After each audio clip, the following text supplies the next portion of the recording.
لن تنالوا البر حتى تنفقوا مما تحبون، تم ہرگز نیکی کو نہیں پا سکتے جب تک کہ وہ خرچ نہ کرو جسے تم پسند کرتے ہو. یعنی محض زبانی جمع خرچ سے بات نہیں چلے گی، صرف یہ کہنے سے بات نہ بنے گی کہ ہم اللہ کے پیارے ہیں، بلکہ جب تک اس محبت کا ثبوت دینے کے لیے اپنی محبوب ترین چیزوں کو اس کے راستے میں نہیں دو گے، یہ بات درست نہ مانی جائے گی. تو یہاں پر حرف نہیں لن استعمال ہوا ہے، جس کا معنی ہے ہرگز نہیں، بالکل نہیں، ہو سکتا ہی نہیں. تنالو، تنالو کا لفظ نون واو لام سے ہے نول، اس چیز تک پہنچنا یا حاصل کرنا جس کی انسان خواہش رکھتا ہو. نیلا کہتے ہیں مطلوب چیز کو، اور نائلہ پانے والی. اور البر بے رے بر کا معنی ہے خیر کامل، رحمت، رضا الہی، جنت.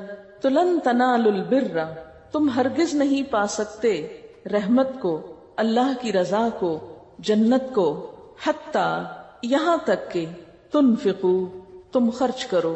انفاق فی سبیل اللہ پر بہت سی آیات گزری ہیں، لیکن یہاں انفاق یعنی اللہ کی راہ میں خرچ کرنے میں ایک نیا رنگ اور ایک نیا پہلو متعارف کرایا جا رہا ہے. اور وہ کیا ہے کہ اللہ کی راہ میں وہ خرچ کرو جو تمہیں بہت پسند ہے، جو تمہاری محبوب ترین چیز ہے.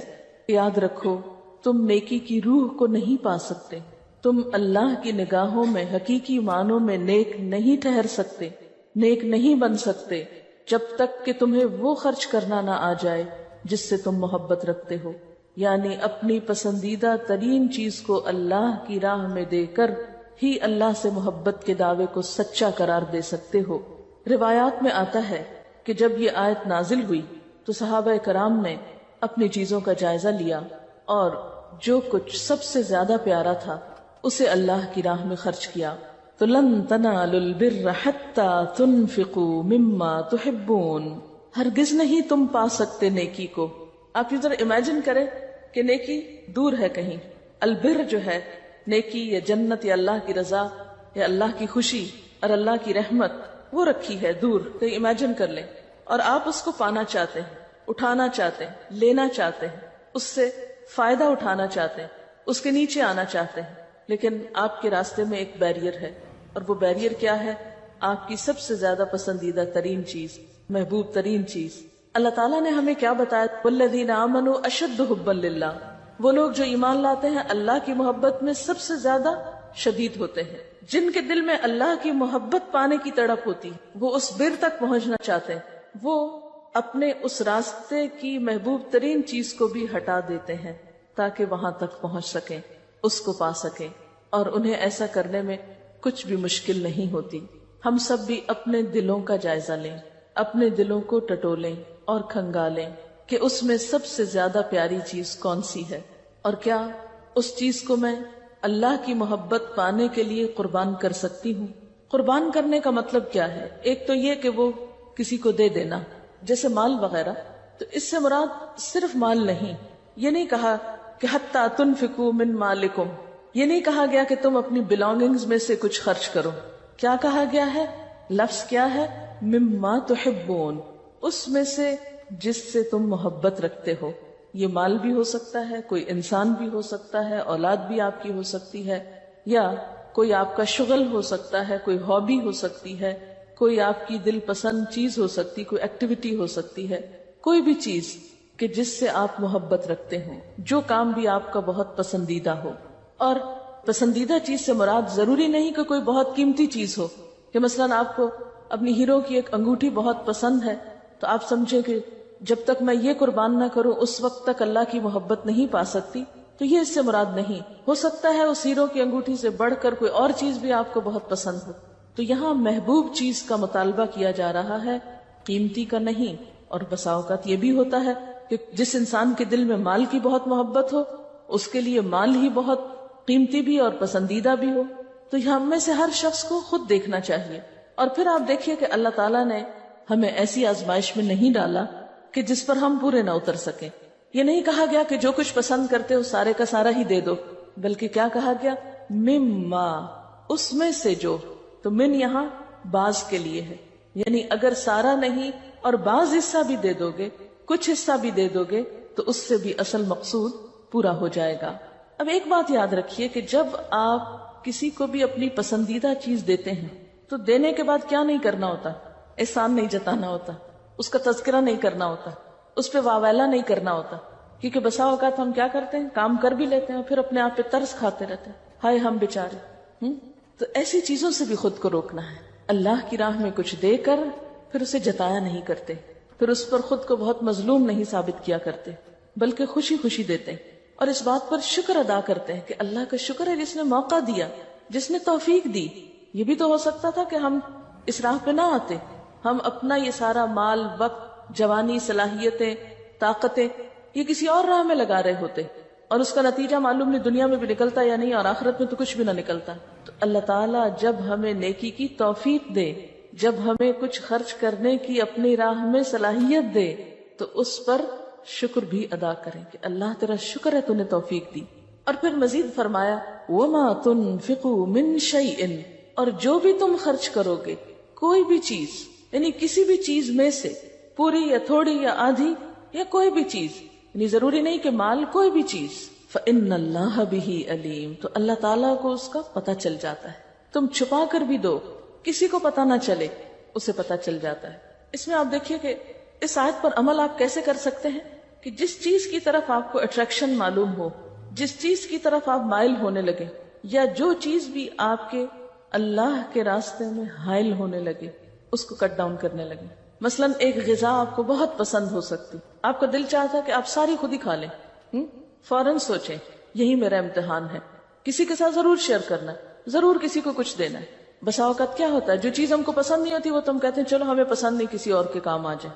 ٹھیک ہے، وہ بھی ہو سکتا ہے کہ جو آپ استعمال نہیں کر رہے، زائد از ضرورت ہے، قل العفو، دے دیجئے دوسرے کو، لیکن جو پسند آئے اسے چھپا کر نہ کھائیں، بچا کر نہ کھائیں کہ کسی اور کو نہ پتا چلے۔ اب یہ آپ کا اور اللہ کا معاملہ نا، کسی کو کیا پتا آپ کیا کھا رہے ہیں، کیا چھپا رہے ہیں، کسی کو کیا نہیں دے رہے، ہے نا؟ یہ تو آپ کا اور اللہ کا معاملہ، وہ دیکھ رہے۔ فَإِنَّ اللَّهَ بِهِ عَلِيمٌ، اس کو پتا چل جاتا ہے کہاں ڈنڈی مار رہے، کہاں کس چیز کی حرص۔ اور یہ بات اس لیے کہی گئی نا کہ ہم مسلمانوں کو اللہ کی ذات سے بڑھ کر کوئی چیز پیاری نہ رہے، کیونکہ ہمیں اللہ تک پہنچنا ہے نا، اور یہ ساری چیزیں رکاوٹ ہے راستے کی، جب تک یہ ہٹا نہیں پائیں گے وہاں نہیں پہنچ سکیں گے۔ لن تنالوا البر، منزل تک نہیں پہنچ سکتے، اس کو نہیں پا سکتے۔ اپنی انا قربان کرنا، اپنی غلطی کو مان لینا، عاجزی اختیار کرنا، شوق اور محبت کے ساتھ نیکی کرنا، پسندیدہ چیز دینا، یہی وہ اسپرٹ آف اسلام ہے، یہی روح ہے اسلام کی، یہی دنیا میں انسان کو حقیقی مسلمان بنانے میں مددگار طرز عمل ہے کہ مومن کا دل بخل سے، حرص سے، حسد سے، بغض سے، نفرتوں سے پاک ہو جائے۔ کیونکہ جب دنیا کی محبت دل میں آتی ہے نا تو انسانوں کی نفرت آنے لگتی ہے، سارے جھگڑے فساد ہی اس پر۔ جب آپ اپنی پسندیدہ چیز دے دیں گے تو جھگڑا ہی ختم ہو جائے گا۔ تم اللہ کی رحمت کو، اس کی جنت کو، پوری پوری نیکی کو، نیکی کی روح کو، نیکی کے جامع تصور کو، نیکی کی حقیقت کو اس وقت تک نہیں پا سکتے جب تک کہ کیا نہ کرو، حتی تنفقوا، یہاں تک کہ تم خرچ نہ کرو۔ کیا؟ مما، اس میں سے جو۔ من یہاں تبعیض کے معنوں میں ہے، بعض کے معنوں میں ہے، یعنی بعض وہ چیزیں، ساری نہیں، بعض، چند، فیو یا سم۔ مما، اس میں سے جو، تحبون، تم محبت رکھتے ہو، تم پسند کرتے ہو، جن کو تم چاہتے ہو، جب تک ان کو خرچ نہ کر ڈالو اللہ کے راستے میں، اس وقت تک تم نیک کہلانے کے مستحق نہیں ہو، جنت میں جانے کے قابل نہیں ہو۔ پھر انسان سوچتا ہے کہ کیا خرچ کرے، تو فرمایا وَمَا تُنْفِقُوا مِنْ شَيْءٍ، اور جو بھی تم خرچ کرو گے چیز میں سے، یعنی پوری چیز بھی نہیں، من شیئن، چیز میں سے، یعنی کچھ بھی چیز، کوئی بھی چیز، چیز کا کچھ بھی حصہ، تھوڑا یا زیادہ، فَإِنَّ اللَّهَ بِهِ عَلِيمٌ، تو بے شک اللہ اس کو جاننے والا ہے۔ اللہ کو سب پتا ہے کس نے کتنا، کیا، کب، کیسے، کن حالات میں خرچ کیا ہے۔ اس بات کی فکر نہ کرو کہ تمہارے دینے کی کسی کو خبر نہیں ہوئی یا کسی نے اس پہ تمہاری تعریف نہیں کی، نہیں، جس کے نام پر تم دے رہے ہو اس کو پتا چل چکا ہے۔ سب سے پہلی بات تو یہاں پر ہم کو یہ سمجھنی ہے کہ خرچ کرنے سے مراد کیا ہے۔ اور کیا اس سے مراد صرف مال ہے یا کچھ اور خرچ کرنا بھی؟ جب تک کہ تم خرچ نہ کرو. تنفقو کا لفظ روٹ کیا ہے اس کا؟ نون فے قاف، نفق. نفق کس کو کہتے ہیں؟ ٹنل کو، سرنگ کو. ایک طرف سے ایک چیز جاتی ہے، دوسری طرف سے نکل جاتی. اگرچہ اس کا معنی مال خرچ کرنا ہی ہوتا ہے، لیکن کوئی بھی چیز اللہ کے راستے میں دینا وہ انفاق کہلاتا ہے. جو بھی چیز آپ پوزیس کرتے ہو. اب آپ دیکھیے کہ کیا کچھ آپ پوزیس کرتے ہیں یا جن چیزوں سے آپ محبت رکھتے ہیں، جن کو اپنا کہتے ہیں، جن کو اپنا سمجھتے ہیں، کیا کچھ بتائیے؟ مال، اولاد اور وقت، کوئی بھی ہنر، سکلز، وہ چیزیں جن سے ہم محبت رکھتے ہیں. یعنی اس کا ٹاپک یہ ہوگا وہ چیزیں جن سے ہم محبت رکھتے ہیں. سب سے پہلے تو جان. سب چیزوں سے بڑھ کر تو انسان کو اپنی جان پیاری ہوتی ہے نا. پھر جان میں انکلوڈڈ ہے کیا؟ انسان کی ذاتی جتنی بھی صلاحیتیں ہیں وہ سب ٹائٹل اس کا ہو جائے گا. مثلا انسان کو اللہ نے اگر عقل دیا ہے، شعور دیا ہے، احساس دیا ہے، جوانی، پھر اسی میں نیند بھی آ جاتی ہے، اسی میں اور دلچسپیاں، شوق، وہ سب کچھ جو آپ کی جان سے متعلق ہے، یعنی جس میں آپ کی جان انوالو ہے یا جو آپ کے جسم اور جان سے ریلیٹڈ ہیں. ٹھیک ہے نا. جان کے بعد اولاد، پھر مال. مال میں کیا کچھ شامل ہوتا ہے؟ انسان کے پاس مال کی کتنی قسمیں؟ مثلا مال مویشی، جانور وغیرہ جو ہوتے ہیں، جیسے گھوڑے، غلام، زمینیں، جائیدادیں، کاروبار، دکانیں، یہ قسمیں ہیں نا اس کی. کیونکہ خالی مال ہم بولتے ہیں تو کوئی سمجھ نہیں آتی کہ کیا مراد ہے. بس مال مال ہے. اٹس ناٹ اونلی منی، وہ سب کچھ جو مال سے خریدا جاتا ہے. ٹھیک ہے. رشتہ دار، برادری، کنبہ، قبیلہ، خاندان، مال کی لسٹ میں کچھ چیزیں. زیورات، بینک بیلنس، لباس. مال میں گھر اور گھر کا سامان سارا، رکھ رکھاؤ، دیگر اشیاء. دیگر اشیاء میں پھر آپ بے شک جو جل چاہے مسلینیس میں سب ڈال دیں جو اوپر نہیں فٹ ہوا. اس میں گاڑی وغیرہ آ جائے گی. یہ تو ایک عمومی فہرست ہے نا. اس میں کمی بیشی ہو سکتی، کسی کو ایک چیز زیادہ پیاری ہو سکتی، کسی کو دوسری زیادہ محبوب ہو سکتی. آیت دوبارہ پڑھتی ہوں. لن تنالوا البر حتى تنفقوا مما تحبون. مما تحبون، ان چیزوں میں سے جن سے تم محبت رکھتے ہو.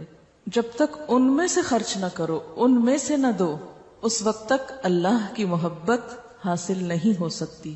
تم نیک نہیں کہلا سکتے. بر کس کو کہتے ہیں؟ نیکی کو. تم نیکی کو پا نہیں سکتے. یہ تو بالکل ایسے ہی نا کہ جیسے کسی اونچی جگہ کوئی چیز رکھی ہوئی ہو. مثلا یہ بلب لگا ہوا ہے تو میں آپ سے یہ کہوں کہ تم اس وقت تک بلب نہیں اتار سکتے جب تک اس میز پہ نہ چڑھ جاؤ. تو میز پہ چڑھنا اگرچہ ایک مشکل کام ہے، لیکن اس پہ چڑھے بغیر وہ ہاتھ نہیں آتا. آپ نیچے کھڑے ہو کے 100 تمنا کرے کتنا خوبصورت ہے، کتنا اچھا ہے، یا یہ کہ فیوز ہو چکا ہے اور اسے اتارنا ہے تو میں اتار لوں. اچھلیں کودیں، کچھ کریں، سوچتے رہیں، تمنائیں کریں، خیالی پلا پکائیں، سب کریں، لیکن جب تک چڑھ کے اتاریں گے نہیں آپ بلب پا نہیں سکتے. تو یہاں اللہ تعالیٰ فرماتے لن تنالوا البر، پا سکتے ہی نہیں ہو، ہرگز نہیں پا سکتے، ہرگز نہیں حاصل کر سکتے جب تک کہ خرچ نہ کرو اس میں سے جس سے تم محبت رکھتے. اپنی محبوب چیزوں میں سے، اپنی پسندیدہ چیزوں میں سے جب تک نہ نکالو. کیونکہ عام طور پر خرچ کرتے وقت اگر ہم اپنی نفسیات دیکھیں تو کیا دیتے ہیں؟ عموماً جب آپ کسی کو کچھ دینے لگتے ہیں تو کیا نکالتے ہیں؟ اپنے آپ سے پوچھئے کیا دیتے ہیں؟ عمومی طور پر ہم سوچتے ہیں ہم غریبوں کو دے رہے ہیں، ٹھیک ہے نا، اور عموماً غریبوں کو ہی دیا جاتا ہے. تو جب غریب کو دینے کی باری آتی ہے تو ہم سوچتے ہیں غریب کا تو اس سے بھی کام چل جائے گا، ٹھیک ہے، چلے اس کا چل گیا کام، لہذا کافی ہے اور ہم نے بہت نیکی کا کام کر لیا. روکھا سوکھا، ٹوٹا پھوٹا، بچا کھچا دے کر. ایک طرف لکھیے مما تحبون اور اکول لکھیے روکھا سوکھا، بچا کھچا، ٹوٹا پھوٹا. ٹوٹے پھوٹے سٹول پہ چڑھ کے تم ستارے نہیں توڑ سکتے، ستارے نہیں لا سکتے. اس کے لیے مضبوط چیز پہ چڑھنا ہوگا، محبوب ترین چیز کو قربان کرنا ہوگا. لن تنالوا البر حتى تنفقوا مما تحبون. اس کا یہ مطلب نہیں کہ آپ بچا کھچا دے نہیں سکتے، وہ تو دے سکتے ہیں، دے دیں، نکال دیں. کل العفو، جو نہیں ضرورت نکال دو، لیکن صرف اس کے نکالنے سے نیک نہیں بن سکتے جب تک محبوب ترین چیز میں سے کچھ نہ نکالو. سارا نہیں، کچھ. من ما، من شیئن، دونوں دفعہ من آیا ہے. مما تحبون میں بھی من چھپا ہوا ہے اور وما تنفقوا من شیئن یہاں بھی من ہے. اس سے کیا پتہ چلتا ہے؟ اللہ تعالیٰ کو پتا تھا کہ ہم کس قابل ہیں. اس لیے اس نے پوری چیز بھی نہیں مانگی، کہا اس میں سے کچھ ہی نکال دو، من بعض کچھ. اچھا ایسا کیوں کہا گیا؟ ایسا کیوں کہا گیا؟ نیک بننے کے لیے اس چیز کی شرط کیوں لگائی گئی؟ بتائیں گے آپ؟ البر کو آپ دیکھیں نا کہ بر نہیں پکڑ سکتے، بر کو نہیں پا سکتے، تو بر پانے کے لیے کچھ قیمت دینی پڑے گی، بل پے کرنا پڑے گا، محبت کی قیمت چکانی پڑے گی. اللہ سے محبت کا دعویٰ کرتے ہیں نا، پیچھے پڑ چکے ہیں والذین آمنوا اشد حبا للہ، دعویٰ کر لیا ہم نے. اس دعوے کو پار چڑھانے کے لیے اب کچھ خرچ کرنا ہوگا. اچھا آپ دیکھیے کہ جس سے بھی ہم محبت کرتے ہیں تو ہمارا رویہ کیا ہوتا ہے؟ ہم پھر اس کو اپنی ذات پر ترجیح دینے لگتے ہیں کہ نہیں. مثلا ماں اپنے بچے سے محبت کرتی تو پھر کیا کرتی؟ اپنی ذات پر اس کو ترجیح دیتی، یعنی خود سیکریفائس کر کے اسے کیا کرتی ہے؟ پریفرنس دیتی. خود نہیں سوتی اس کو سلاتی رہتی ہے، جب تک وہ نہ سوئے خود نہیں سوتی، ہے نا. اسی طرح جب چھوٹے بچے ہوتے ہیں، جب خود نہیں کھا پی سکتے تو پہلے ماں اس کو کھلاتی سلاتی، یہ کھا لے پھر میں آرام سے کھاؤں گی. وہ روتا ہے سب کام چھوڑ دیتی، پہلے اس کو اٹینڈ کرتی. یہ سب کچھ کیوں؟ اس لیے کہ محبت ہے نا. ہم نے بھی اللہ سے محبت کا دعویٰ کیا، اب اللہ تعالیٰ ہمارا دل دیکھ رہے ہیں، ہمیں جانچ رہے ہیں، پرکھ رہے ہیں. کون؟ میرے نام پہ، میری خاطر، میری خوشی کے لیے ان چیزوں کو اپنے سے جدا کر سکتا ہے جو اس کو بہت پسند ہے، میری خاطر. کیونکہ ہر وہ چیز جس سے ہم محبت رکھتے ہیں نا، وہ ایک طرح سے اللہ کے مقابل آ جاتی ہے، پتہ ہے آپ کو. پھر اللہ تعالیٰ اس کو چھڑا کے دیکھتے ہیں کہ میری خاطر اس کو چھوڑ سکتا ہے کہ نہیں چھوڑ سکتا. آپ دیکھیں کہ نبی صلی اللہ علیہ وسلم اور صحابہ کرام سے کیا کچھ نہیں لیا گیا اس دعوے کو سچا بتانے کے لیے. کیا کچھ چھوڑا تھا انہوں نے؟ کیا کچھ چھوڑا تھا؟ خاندان چھوڑا تھا نا. کتنے ہی لوگ جب مسلمان ہوئے تھے تو انہیں خاندان چھوڑنا پڑا تھا، یا خاندان والوں نے ان کو چھوڑ دیا تھا. گھر وطن جب ہجرت کی تھی، حضرت ام سلمہ کیا چھوڑا تھا انہوں نے؟ شوہر بچہ. کیوں جا رہی تھی ہجرت کر کے؟ اتنی ظالم ماں. ایسا بھی کیا اسلام ہے؟ حضرت آسیہ، حضرت ہاجرہ. اچھا ہم دیکھتے ہیں کہ اکثر لوگ حضرت عائشہ کو، حضرت خدیجہ کو، حضرت فاطمہ کو بہت آئیڈیلائز کرتے ہیں. میں حضرت ہاجرہ کو آئیڈیلائز کرتی، مجھے ان کی قربانی بہت بڑی لگتی. کس طرح ان کے شوہر نے کہا بچے کو لے کے اس صحرا میں ہم نے چونکہ یہاں ایک اللہ کا گھر بنانا ہے اور یہاں حج کی جگہ بنے گی، اور بس تم رہو دونوں اور اس کو آباد کرو، بس دونوں رہو. کتنی بوریاں گندم چھوڑ کے آئے تھے، کیا کھانے کو چھوڑ کے آئے تھے، کیا چیزیں رکھ کے آئے تھے ان کے لیے. اگر وہ عورت قربانی نہیں کرتی، وہ کہتی نہیں میں نہیں رہ سکتی، جس کو مرضی رکھے میں نہیں رہوں گی. وہ جگہ کس نے آباد کی؟ ایک عورت نے آباد کی. مکہ ایک عورت نے آباد کیا ہے، حضرت ہاجرہ نے، ایک چھوٹے سے بچے کے ساتھ. حضرت ابراہیم علیہ السلام کی شخصیت تو ایسی ہے کہ کہیں فلسطین میں ہے، کہیں مصر میں ہے، کہیں مکہ میں ہے، وہ تو گھوم پھر رہے ہیں. ایک عورت نے اس شہر میں بچے کو پالا، اسے بڑا کیا، وہاں اور قبیلے آ کے آباد ہوئے. تو اصل نیکی تو ان لوگوں کے حصے میں آئی نا، اللہ کی رحمتوں کے مستحق تو وہ اسی لیے تو پھر آتا ہے وَعَلَىٰ آلِ ابراہیم. یہ کس کے اوپر درود جاتا ہے پتا آپ کو؟ کبھی سوچا؟ کبھی نہیں سوچا، سوال ہی پیدا نہیں ہوتا. سوچا اللہم صلی علی محمد وعلی آل محمد کما صلیت علی ابراہیم وعلی آل ابراہیم. آل کون ہے؟ یہ وہی تو ہے، یہی لوگ تو ہیں گھر والے. آل گھر والوں کو کہتے ہیں نا. کبھی درود بھیجتے ہوئے خیال بھی آیا کہ ان کی آل کا بھی ذکر ہو رہا ہے. ایسے ہی نیکی اور رحمتیں ملتی ہیں.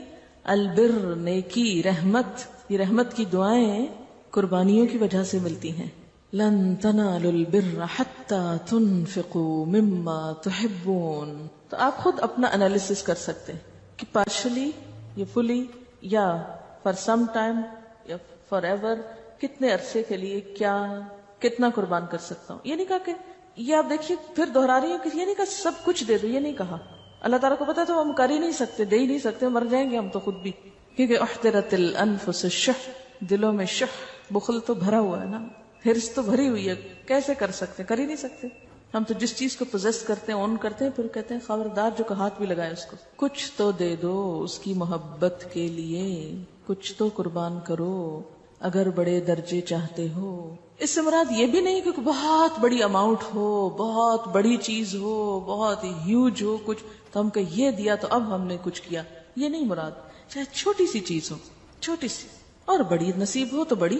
مثلا انصار میں حضرت ابو طلحہ رضی اللہ تعالیٰ عنہ کے سب سے زیادہ باغ تھے، زمیندار تھے. یعنی ان میں سے بیرہا کا باغ آپ کو سب سے زیادہ محبوب تھا.